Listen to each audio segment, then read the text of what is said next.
Branwen dwi a dwi'n byw yn Llanuwchllyn. Fama dwi wedi cael yng ngeni am magu bod fi wedi mynd i ffwr i brifysgol yn ôl i Llanuwchllyn ond eisiau dod. A dwi'n falch o ddeu bod fi'n gallu byw a gweithio yma a magu'n heulu erbyn hyn hefyd.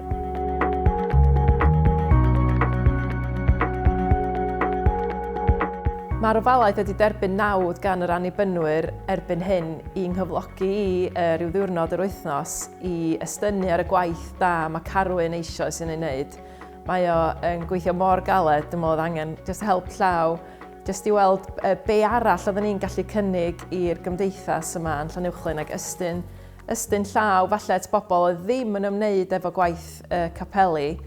A yr angen cyntaf nathon ni adnabod oedd trio tynnu rhai sy'n dysgu Cymraeg yn yr ardal ato ni trwy'r drysau.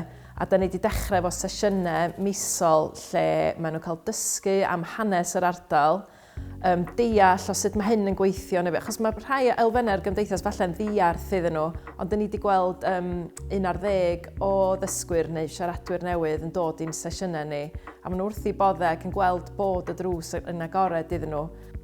Mae'n anodd weithiau gweld lle mae'r ystyn allan ac yn hadaeth yn cychwyn neu gorffen, ond dio ddim yn un heb y llall, dwi'n meddwl. Mae'r bobl sy'n cymryd rhan yn gweithgareddau newydd ni, maen nhw yn dod trwy drysau yn capelu ni, falle am y tro cyntaf, a mae hwnna'n gam mawr yn ei hun, dwi'n meddwl.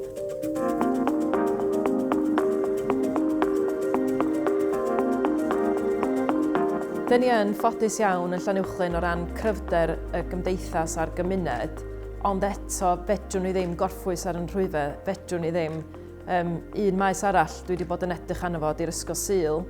Mae yna 3 teulu newydd wedi dod ers i ni wneud chydig o waith dangos beth sydd gennym ni, bod o'n gored i bawb. Ar un cwestiwn mae'r 3 teulu wedi gofyn fi, yden ni'n cael dod? A dwi ddim eisiau bod mewn sefyllfa, dwi byth eisiau bod yn sefyllfa lle mae pobl yn gofyn ydyn nhw'n cael dod i'r capel. Dylse bod hynna byth yn codi. Felly mae hwnna'n rhywbeth sy'n nghefn y meddwl i o hyd efo'r gwaith yma, bod ni'n gwneud yn siŵr bod yn gwahoddiad ni mor agored a mor eang a phosib.